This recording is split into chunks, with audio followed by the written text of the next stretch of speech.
Ça a l'air délicieux ce qu'elle est en train de préparer, oui, Martine. On est pressé de goûter ça en fin d'émission. Ça a peut-être été une de vos activités pendant l'été, la tonte de votre jardin, bien sûr. Une activité qui peut vite être assez rébarbative, hein, surtout si, comme Gérard, on a des hectares à la maison.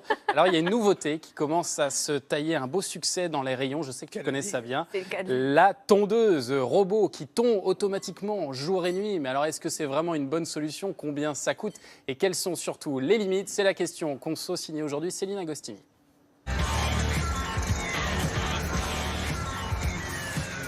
Tondre sa pelouse, une corvée pour la plupart d'entre nous.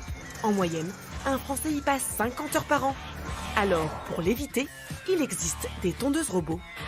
C'est une tondeuse complètement automatique, donc en fait qui vient remplacer une tondeuse thermique ou électrique, qu'elle soit batterie ou filaire, et ça permet à l'utilisateur de s'affranchir des tâches de tonte durant la semaine. Et c'est bien pour ça que Didier, jeune retraité, a choisi il y a 5 ans d'installer des robots dans son immense jardin. Des robots qui se rechargent tout seuls dans leur base. Sur 4000 m², 5000 m² de pelouse à tondre, ça m'évite de prendre un tracteur avec un moteur qui fasse du bruit.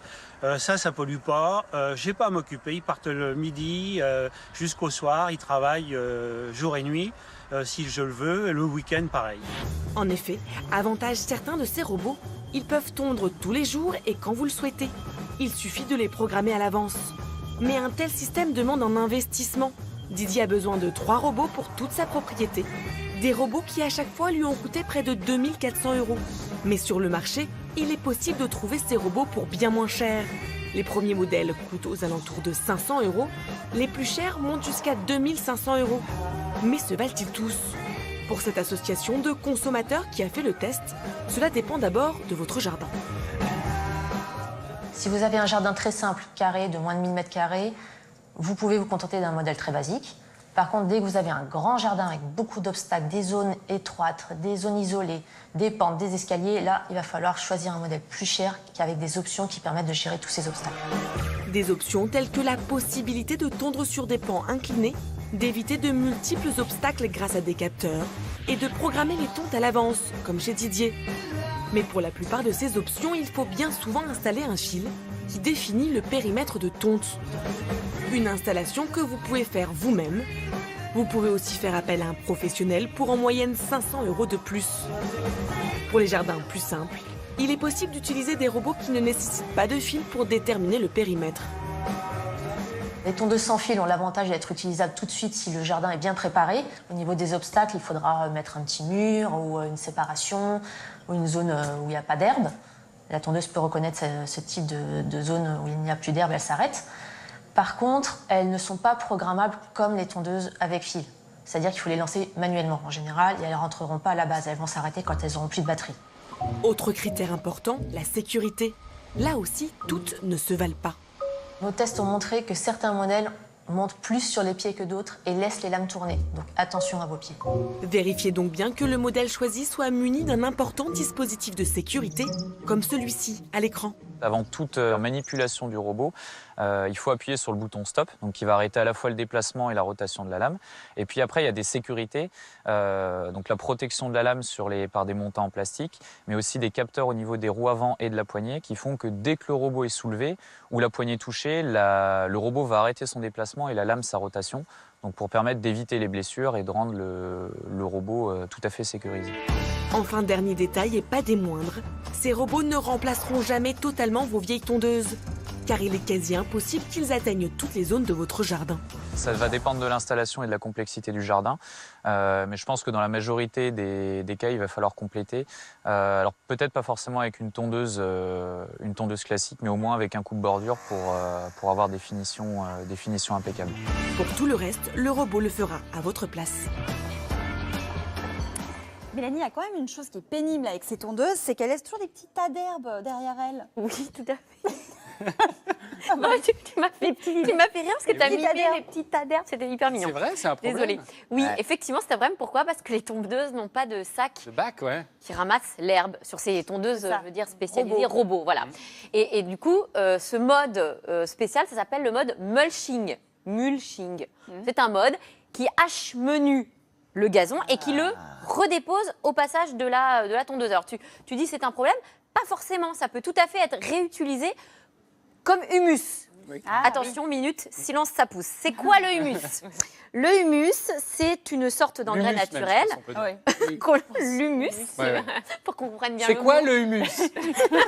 On sent l'expertise, tout de suite. Un engrais naturel. Le houmous et l'humus. Alors, l'humus, ce n'est pas du houmous, c'est un engrais naturel composé de terre et de tous les débris végétaux qui se trouvent à la surface du sol. En fait, c'est un fertilisant qui va permettre ensuite de nourrir, un fertilisant naturel qui va permettre de nourrir la terre. Juste, je précise, on peut pas créer ce humus.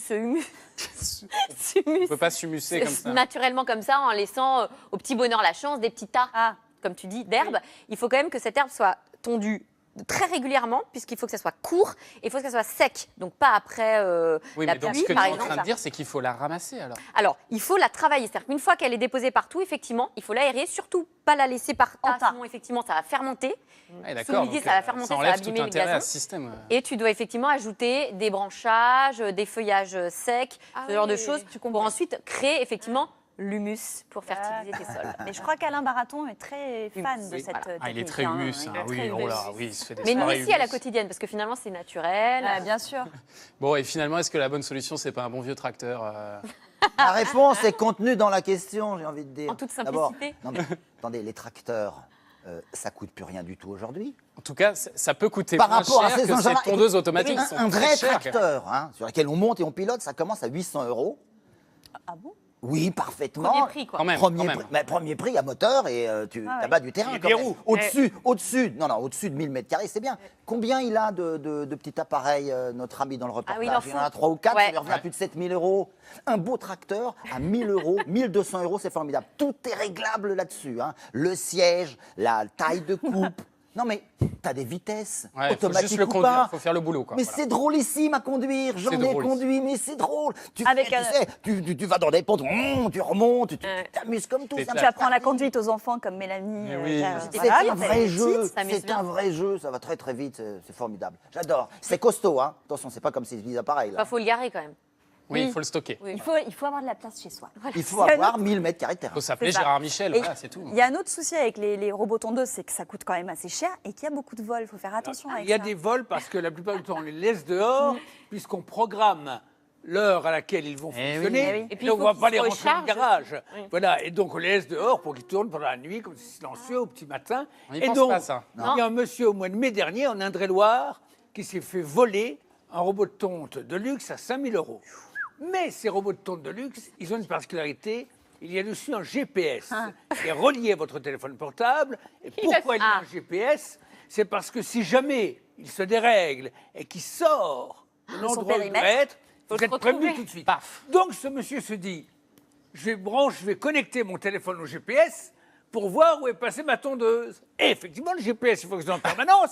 Même si la tondeuse est éteinte, il s'aperçoit qu'il n'est pas loin. C'est donc une voiture qu'il transporte. Il prend sa voiture, Oh là là. il prend chasse le voleur et il le rattrape et il appelle les gendarmes. Et voici comment le GPS permet même de retrouver les voleurs de tondeuses. Qui était son beau-frère. Non C'était de la tondeuse. T'imagines? Et Ah, c'est faites quand génial. même attention aux animaux avec ces Ouais. engins-là, parce que ils détectent a priori Oui, il y a des certains sécurités, détectent. ouais. Mais est-ce qu'ils détectent les hérissons et surtout les tortues de jardin? Aïe, aïe, Vous aïe. savez qui sont lentes et il y a chaque année beaucoup d'accidents de tondeuses avec les tortues qui sont scalpées. Ah, Non. Bah oui, par les tondeuses. Donc c'est pour ça que si vous avez ce genre d'engin, enlevez vos tortues, faites une petite Oui, inspection. enlevez vos tortues. Tout le monde a une tortue. Normalement, les ce soir. tortues, c'est Les enfants et interdit. les tortues, c'est dangereux. Non, Les non, nains de l'accent jardin est également. autorisé, oui, oui. eh ben, bien. écoutez, je pensais pas que ça vous inspirerait autant, ce sujet.